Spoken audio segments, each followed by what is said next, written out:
Hello students, welcome to this beautiful channel JAC board number 1। तो आज से हम लोग अंडरस्टैंडिंग ऑफ इंडिया का इम्पॉर्टेंट क्वेश्चन करने वाले हैं। हम लोग शॉर्ट्स के अंदर कुछ इम्पॉर्टेंट क्वेश्चन देखेंगे और जो 15 मार्क्स में पूछा जाएगा लॉन्ग टाइप, उसको भी हम लोग देखने वाले हैं।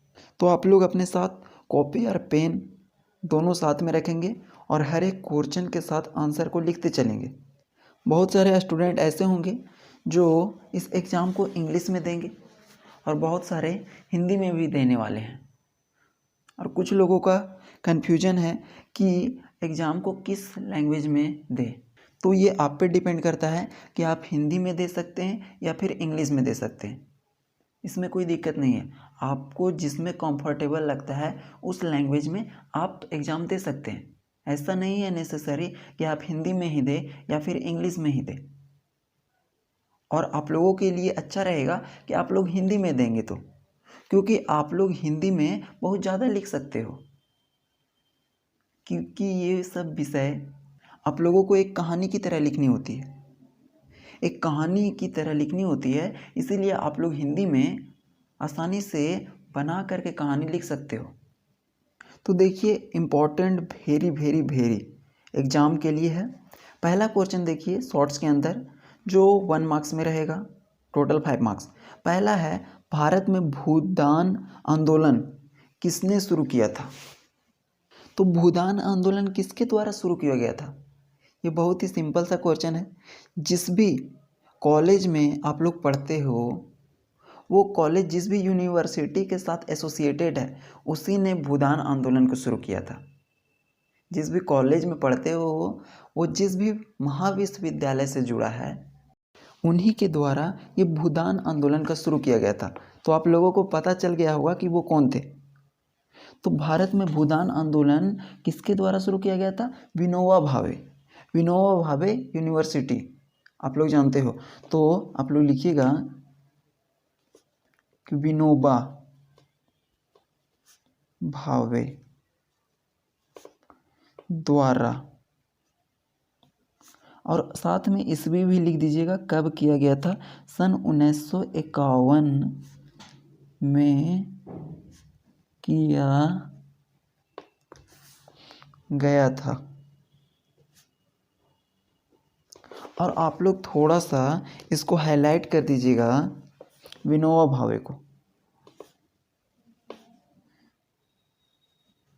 ताकि पता चले कि हाँ, ये वही थे जिन्होंने आंदोलन को शुरू किया था। तो पहला क्वेश्चन कंप्लीट हो गया। अब भी इसी वक्त आप लोग साथ में लिखते चलिएगा और आंसर को याद करते चलिएगा। कौन ने किया था? विनोबा भावे के द्वारा किया गया था, 1951 ईस्वी में किया गया था। राइट। अब अगला क्वेश्चन देखिए, सेकेंड नंबर, दूसरा नंबर क्वेश्चन, हिमालय किस प्रकार का पर्वत है?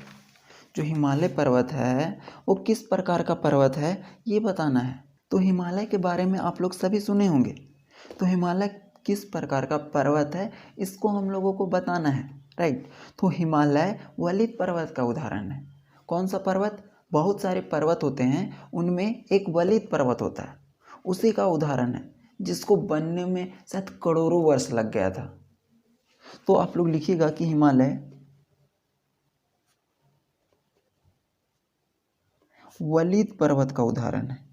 वलित पर्वत का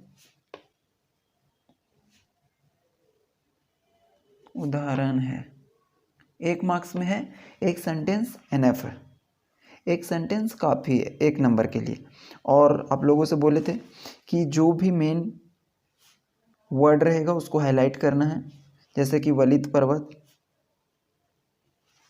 तीसरा क्वेश्चन देखिए कि सिंधु सभ्यता के निर्माता कौन थे?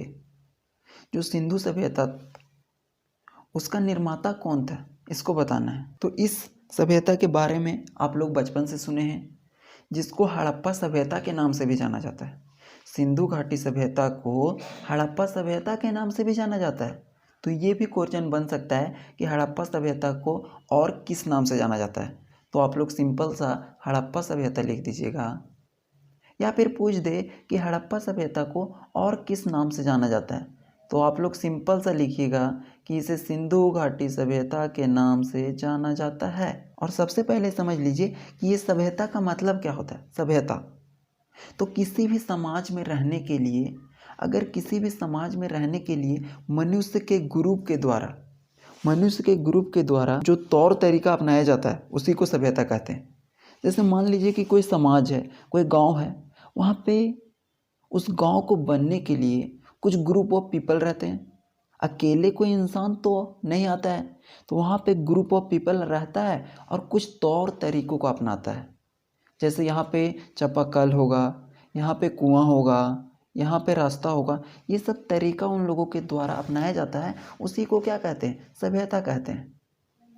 तो इसका जो निर्माता थे वो कोई एक व्यक्ति नहीं था, इसका निर्माता ग्रुप ऑफ पीपल होंगे, कुछ लोगों का समूह होगा। तो इसका आंसर लिखिएगा कि इसके सिंधु घाटी सभ्यता के द्रविड़ लोग थे। कौन थे? द्रविड़। देखिएगा इसका प्रोनाउंसिएशन, द्रविड़ लोग थे। ये किसी एक व्यक्ति का नाम नहीं है, ये लोगों के समूह को रिप्रेजेंट कर रहा है। तो सिंधु घाटी सभ्यता के निर्माता द्रविड़ लोग थे। चौथा नंबर क्वेश्चन देखिए कि भारत में पहली सूती वस्त्र का कारखाना कहाँ स्थापित किया गया था। जो पहला सूती वस्त्र का कारखाना कहाँ शुरू किया गया था, इसके बारे में बता रहे हैं। तो ये बहुत आसान है। हम लोगों के राज्य के बगल में ही जो राज्य है पश्चिम बंगाल, उसका राजधानी भी पता है, कोलकाता। तो कोलकाता में ही पहला सूती वस्त्र का कारखाना शुरू किया गया था। तो आप लोग साथ में लिख दीजिए कॉपी में, भारत में पहला सूती वस्त्र का कारखाना कलकत्ता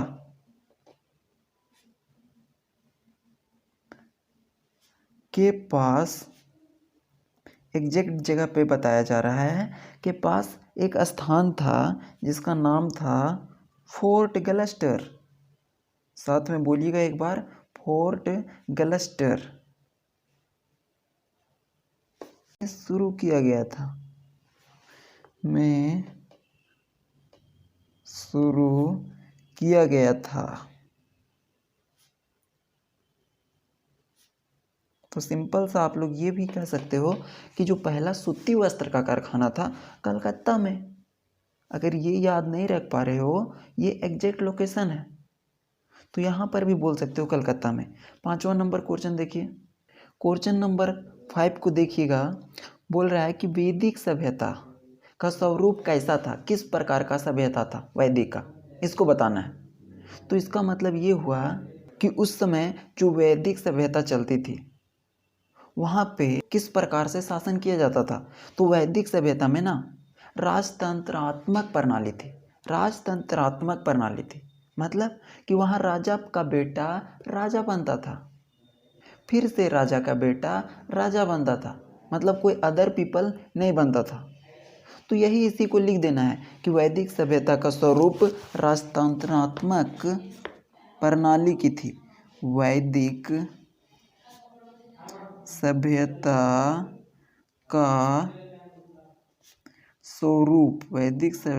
का स्वरूप राजतंत्रात्मक था, राजतंत्रात्मक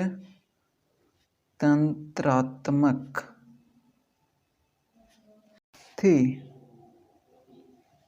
वैदिक सभ्यता का स्वरूप राजतंत्रात्मक थी, मतलब राजा का बेटा राजा बनता था। सिंपल सा इसको हाईलाइट कर दीजिएगा। तो ये था 5 most important question understanding of India. Next video में मिलते हैं अगले क्वेश्चन के साथ और लॉन्ग क्वेश्चन के साथ। तब तक इसको आप लोग अच्छे से याद कर लीजिएगा। बहुत सिंपल तो था, एक एक वर्ड का आंसर था, सब आप लोग आसानी से याद कर लिए होंगे इसी समय। Thank you so much.